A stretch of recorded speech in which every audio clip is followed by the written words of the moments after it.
Akhirnya dia turun ngembalin batu. Udah turun ngembalin batu. Oke, kita ke atas yuk. Oke, ke atas. Dengan batu yang tadi dong gue bawa. Ada 3 orang yang jalan duluan tuh.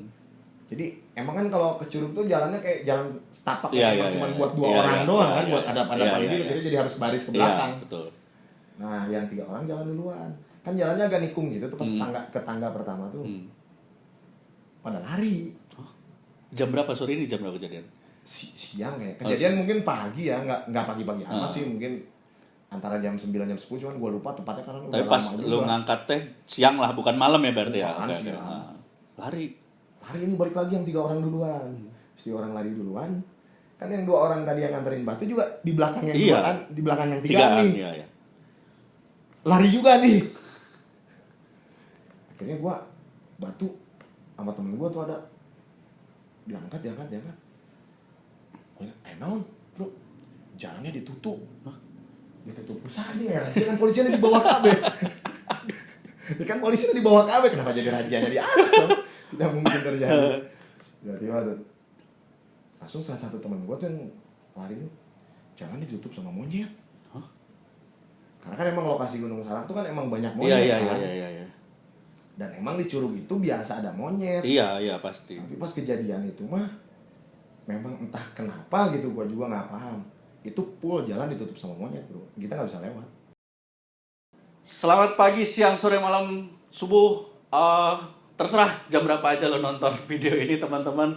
Ketemu lagi sama gue Reno tentunya di Reno Fernandi Channel. Karena di Reno Fernandi Channel inilah satu-satunya program yang sekarang gue pegang. Karena belum ada program TV. Kali ini kita kembali lagi di konten yang salah satu konten yang menurut gue ada seninya sendiri gitu ngerjain konten ini. Ada aja lah ceritanya. Karena kita ketemu di konten cerita horny, cerita horror night.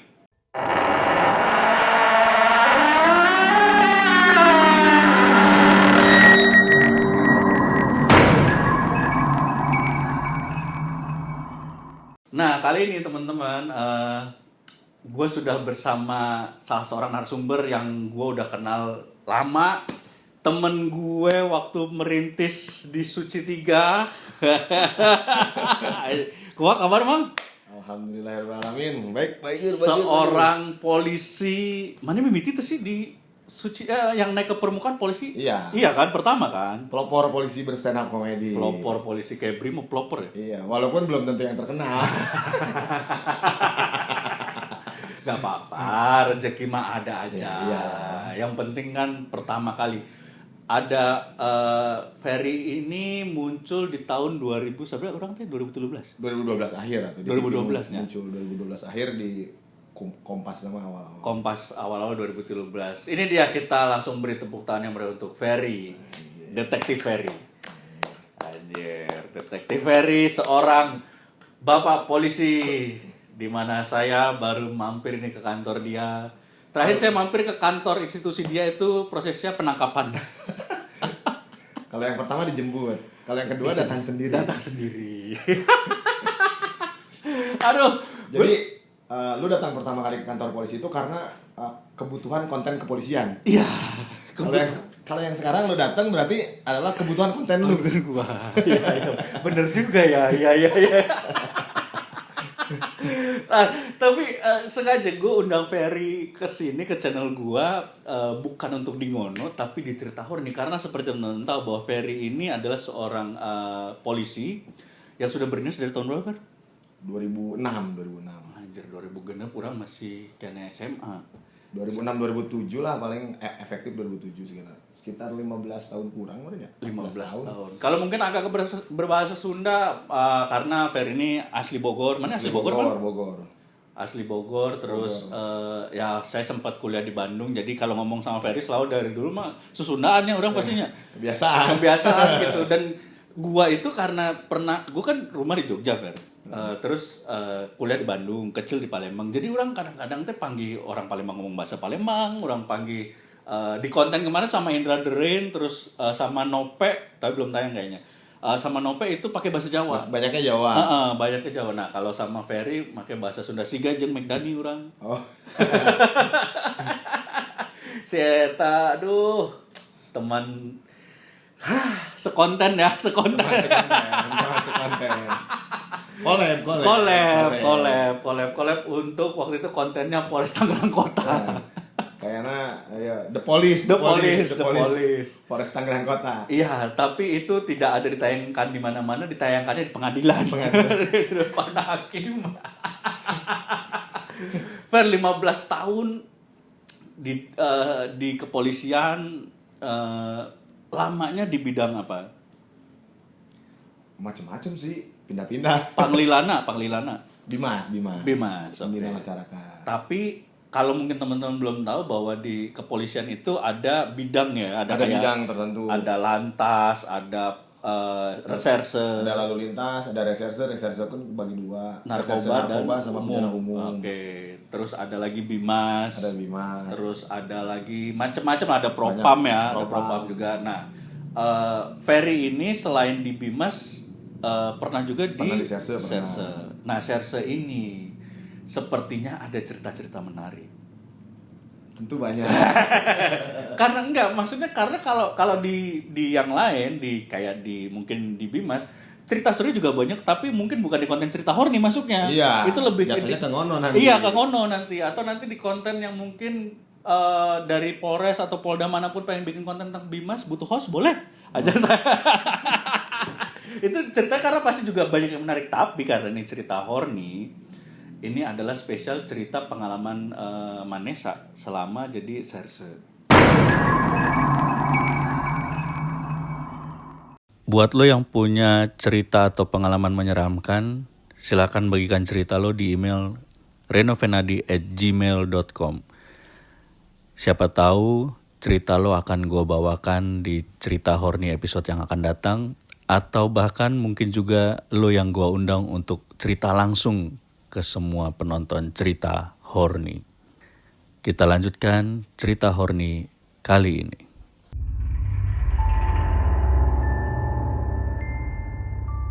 Pertama dulu nih. Ai serse teh mane termasuk nu kalau orang teh rada bingung ya.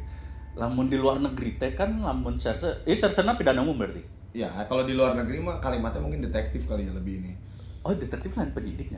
Ya, detektif penyidik. Cuman kalau di Indonesia sebenarnya gua sendiri sih kurang sorangan gitu.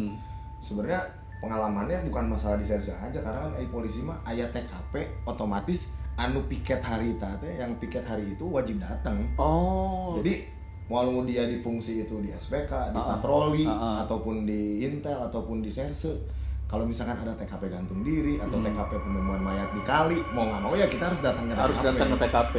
Walaupun nanti fungsinya beda-beda. Ya, tapi pertama kali yang menuju ke lokasi mengamankan TKP ataupun mengidentifikasi yaitu pertama dari personil yang sedang piket. Oke. Namanya teh mun teu salah waktu sebelum yang di sini dinasnya agak lebih terpencil ya. Nah, lebih ke pinggiran Bogor. Artina kieu. Orang ngebayangkeun lamun misalnya anggota yang berdinas di daerah agak pinggiran eta teh leuwih brutalitinya TKP ente ingat sih? Iya. Dulu kan dulu tuh di Polsek Cibung Bulang. Cibung Bulang itu kan ngebawahin 2 kecamatan. Kecamatan Cibung Bulang, Kecamatan Pamijahan. Nah, Pamijahan ieu perbatasanna Pelabuhan Ratu. Anjir. Jadi lamun maneh ningali Gunung Salak ya, Gunung Salak, puncakna Gunung Salak eta asup Cibung Bulang. Aduh. Jadi kurang lebih itu 2,5 jam ngan naik Gunung Hungkul sampai ke parkiran mobil. Belum jalan kaki. Jalan kaki. Luas pisannya. Luas. Berarti kalau lamun Gunung Salak, jadi kalau wilayah kepolisian teh kan teritorial ya. Teritorial. Misalnya apalagi kalau misalnya kriminal umum teh misalnya kejadian di area wilayah tertentu berarti harus polsek setempat yang menghandle gitu. Ya, polisi itu kan bisa bergerak dari 2 titik kan. Misalkan kalau misalkan ada penemuan mayat, dari tempat penemuan mayat pertama dulu nih diolah. Tapi tiba-tiba itu si jenazah itu ternyata adalah korban pembunuhan. Dicari ya. Oh, ternyata setelah diselidiki dia dibunuhnya di tempat lain. Nah, kita yang menemukan di pertama teh pasti ngelimpahin ke tempat kejadian. Oke. Tapi paling teu kieu maksudna kejadian si tragedi Suko di Gunung Salak teh pas maneh di ditu. Iya. Berarti eta wilayah maneh. Nya. Waduh. Cuman pas ke Sukhoi Labu nama pas posisi Sukhoi nabrak asupna Polsek Cijeruk. Rada nyisi saeutik lah beda seberapa meter tapi ikut sibuk. Iyalah pasti karena kan wilayah. Ibaratkan Gunung Salak itu kan kebagi wilayah Kecamatan Pamijahan. Kalau untuk Bogornya ya, Kecamatan Pamijahan, Kecamatan Tenjolaya masuk wilayah hukum Ciampea tuh. Kalau Pamijahan masuk Polsek Cibungbulang, Tenjolaya ke Ciampea, Taman Sari sama Cijeruk. Oh, Tenjo teh anu kamari kaburnya.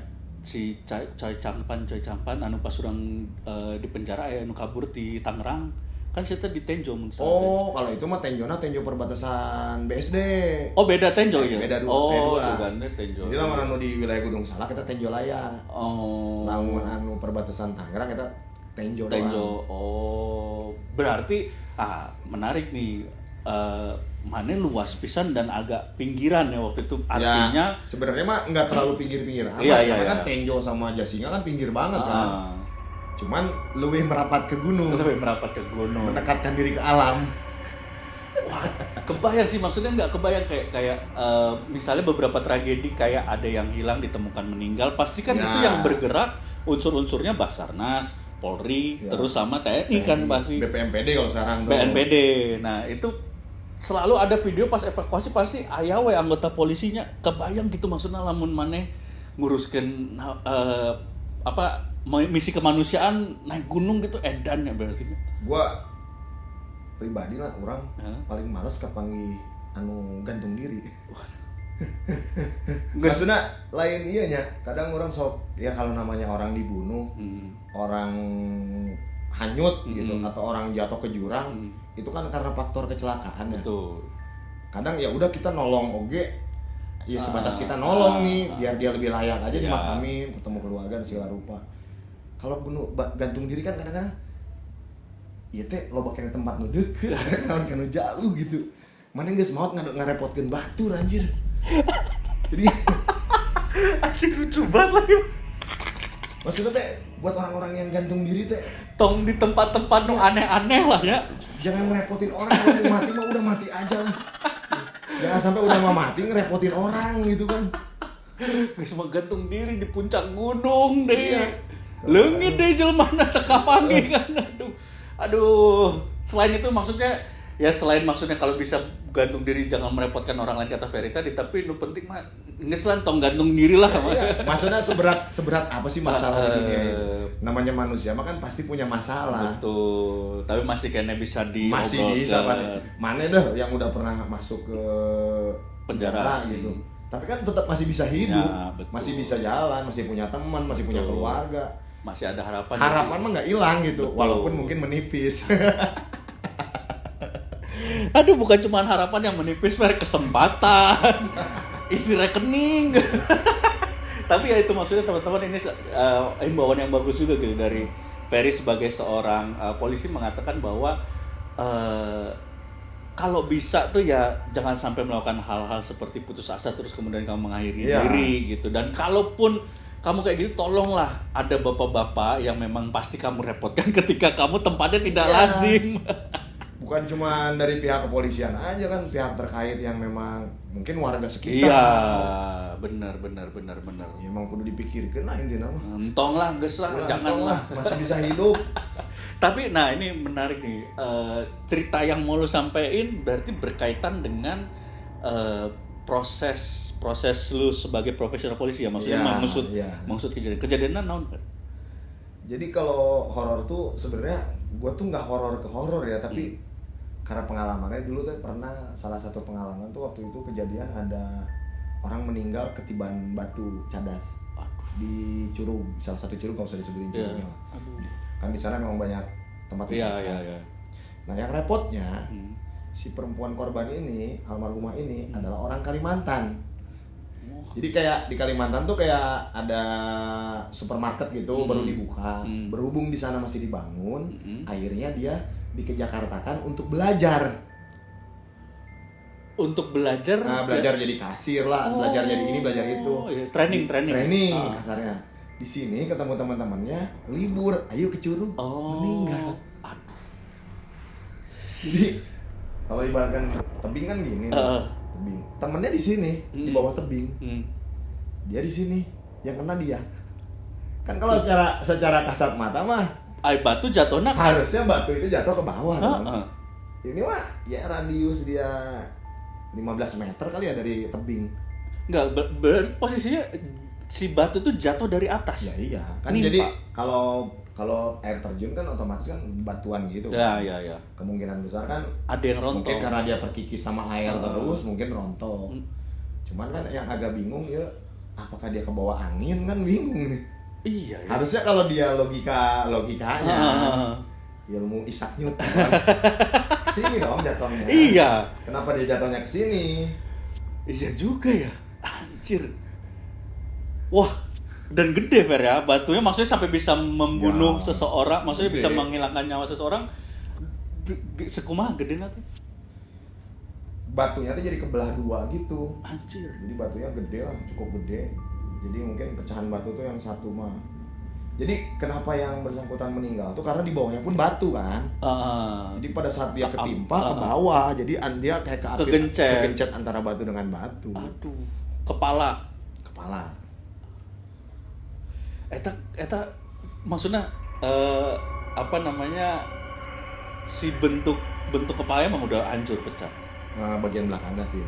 Karena perempuan kan pakai kerudung, maksudnya rambut panjang. Jadi sebenarnya kalau secara kasat mata mah nggak kelihatan kenapa-napa. Tapi begitu. Tapi pada saat kalau dibuka kepala rambutnya kan. Aduh, anjir. Kalau dibuka rambutnya tiba-tiba kan. Dan mana datang ke lokasi orang pertama yang Ya sebenarnya kalau disebut orang pertama bukan, pasti kan orang pertama orang yang memang penjaga curug atau teman-temannya kan. Kemudian menghubungi polisi dan emang jaraknya kan sekitar 1,5 jam dari polsek. Jadi emang kita datang ke sana kemudian dievakuasi. Mana ngangkat? Ya dirapihin. Dan lumayan kan dari situ. Dia ngerapihin begini coy, kayak ngerapihin daun jatuh. Ini tapi orang loh. Artinya kan ada yang berserakan dong, Fer.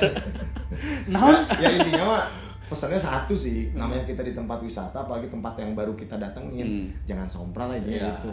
Karena kan kita nggak tahu kontur tempat, batunya, bebatuannya, apakah alamnya, kan kita nggak tahu, makanya nggak boleh sembarangan, tetap harus hati-hati. Itu baru dari sisi yang ilmiah, belum lagi yang tidak ilmiahnya, yang jauh lebih random kan kadang-kadang kalau kita tidak menjaga tingkah laku ya. Ya itu tuh. Eta salah satu terus di kejadian itu menarik lagi. Jadi beres nih evakuasi jenazah dibawa ke puskesmas Kaluhun. Jadi kan lumayan nih turun tangga tuh kalau dihitung-hitung mah biasa 100 anak tangga lah kurang lebih. Jadi 100 anak tangga udah tuh. Pas udah diangkat dievakuasi ke puskesmas karena kan emang paling dekat tuh puskesmas Pamijahan gitu. Di puskesmas persiapan mungkin ngehubungi keluarga dan segala rupa lah secara administratif. Nah, polisi kan ada hal yang lain. Harus menduga meninggalnya kenapa.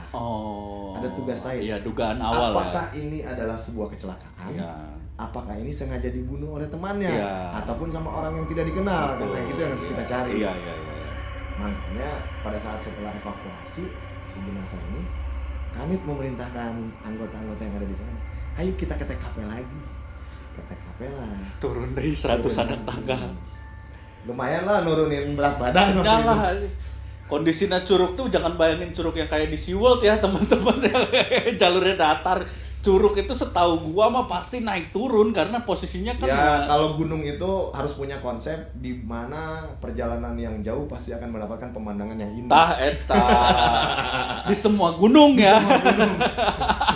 Pengalaman orang jalan-jalan di Lombok, di NTT pasti harus jalan kaki dulu. Semakin indah tempatnya pasti semakin sulit dicapai. Dan itu termasuk pasti curug yang oke ya. Ya, termasuk curug yang memang paling rame. Dan berarti pasti termasuk sulit ya perjalanannya. Terus balik tuh ke curug tuh.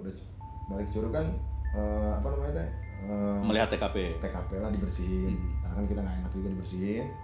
Waktu itu udah dibersihin, Kanit ini batunya harus kita bawa ke atas. Bos dalam hati temani ngomong. Mun ngomong bisa turun ke penggalang aja. Itu batu berat. jadi batunya gede. Iya pasti. Dan gua angkat sama teman gua tuh harus pakai karung, maksudnya harus. Iya, nggak bisa dengan tangan nggak ya. bisa dengan tangan, jadi harus dua orang harus emang bener-bener, dan 2 orang harus melewati 100 anak tangga. Kan ini PR. Iya. Tapi ya namanya perintah, polisi mah kan kalau diperintah sama pimpinan. Betul. Dan itu masuk di akal secara logika karena itu adalah sesuatu yang untuk kemungkinan ada potensi lah. Potensi karena meninggalnya karena itu. Akhirnya gua angkat nih. Baru sampai ke bundaran lah waktu itu, bundaran yang emang masih kayak warung-warung gitu. Ada orang situ ngomong, Pak, kepala saya pusing." Mati gua teh, "Kenapa pusing, kenapa?" "Gak tahu Pak," cenah. "Gak tahu."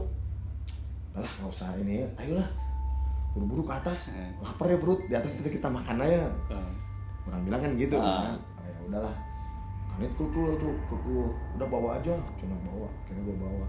Nah, pas gua bawa, tiba-tiba dari atas turun pasangan kayak pacaran gitulah. Iya. Waktu itu kalau nggak salah tuh orang Pulau Gadung atau orang Rawamangun gitu, pokoknya Jakarta Timur. Iya. Lupa gua tepatnya di mana. Cuk datang. "Pak, cina, saya mau ke situ Pak, boleh nggak?" Kan banyak polisi kaget ya. Iya. Tiba-tiba nih ada razia apa di Curug kan? Di Curug kayak razia. Aduh. Apakah ini nggak ada pakai helm atau bingung kan? Di Curug ada razia. Kalau sekarang kan mungkin terjadi, karena kan bisa karena memang faktor keramaian. Betul. Ataupun protokol kesehatan. Kalau sekarang dulu mah nggak ada. Nggak ada. Terus tiba-tiba nanya, "Pak, ke situ boleh Pak?" Jangan, hati-hati, barusan ada yang meninggal. Baru ke Tiban Batu, hati-hati kalau mau ke situ." "Enggak Pak, saya mau ngembaliin batu." Dia bilang mau ngembaliin batu. Gue bilang, "Ini batu apaan?" "Jadi Pak, kemarin saya kesini ngambil batu buat gosok mandi," katanya. "Saya bawa ke Jakarta, keluarga saya kesurupan." Nah, gue nggak ngerti itu maksudnya. Kalau gue kan orangnya ya gaib mah percaya gitu, tapi kalau gitu-gitu percaya nggak percaya. Iya. Dan memang banyak cerita juga kan kalau itu jangan kan daripada nggak gue izinin nanti jadi debat sesuatu yang emang di sono ada jenazah dan mayat korban, lu kenapa jadi debat masalah batu di sini ya? Nggak lucu kan? Iya. Udah, akhirnya dia turun ngembaliin batu. Dia tuh udah turun ngembaliin batu. "Oke, kita ke atas yuk." Oke, ke atas. Dengan batu yang tadi dong, ada 3 orang yang jalan duluan tuh. Jadi emang kan kalau ke Curug tuh jalannya kayak jalan setapak, cuma buat 2 orang doang kan, buat hadap-hadapan ini, jadi harus baris ke belakang. Betul. Nah, yang 3 orang jalan duluan. Kan jalannya agak nikung gitu tuh pas tangga pertama tuh. Pada lari. Jam berapa sore ini? Jam berapa kejadian? Siang ya. Kejadian mungkin pagi ya, nggak pagi-pagi amat sih, mungkin antara jam 9 jam 10, cuman gue lupa tepatnya karena tapi pas lu ngangkat teh siang lah, bukan malam ya berarti ya? Lari ini balik lagi yang 3 orang duluan. 3 orang lari duluan. Kan yang 2 orang tadi yang nganterin batu juga di belakang yang 2 kan, di belakang yang 3 nih. Iya. Lari juga nih. Akhirnya gua batu sama temen gua tuh ada diangkat. Naon, bro? Jalannya ditutup. Ditutup usahanya ya. Kan polisinya di bawah KB.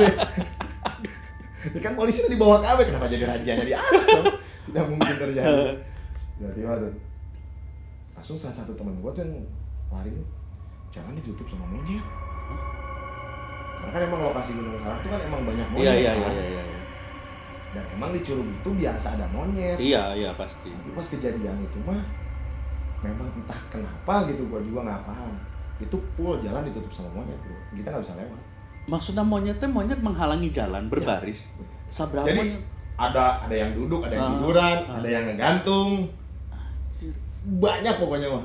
20-50-an ada. Lebih kayaknya. Anjir. Ya, biasanya kan monyetnya cuman adalah mungkin 10 iya, atau yang ngasih makan anaknya, atau yang lagi netein, banyak lah pokoknya. Cuman, ini bener-bener kayak mock sih ya, monyet kampung situ ya.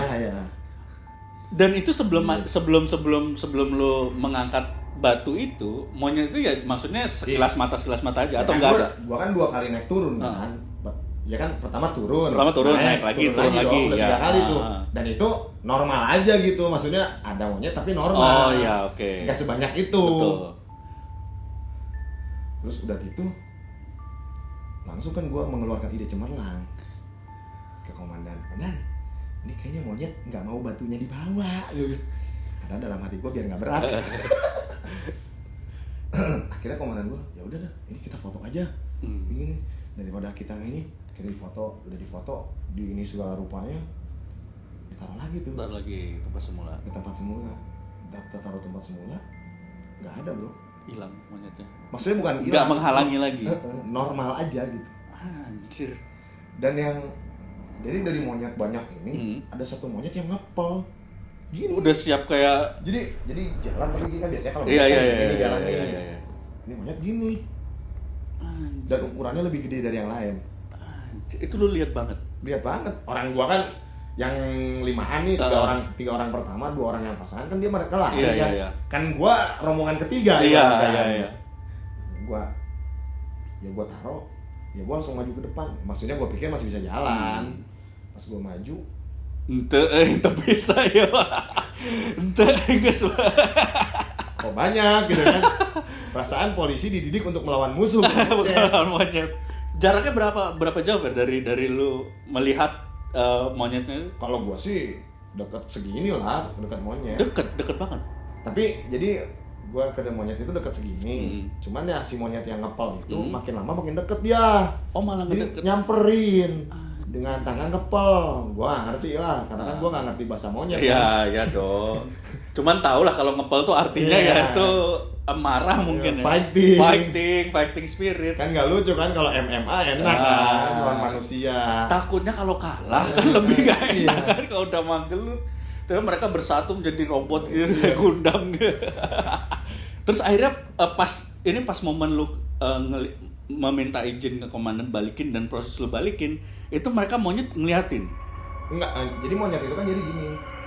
Curug gitu kan, jadi agak nikung gitu. Iya.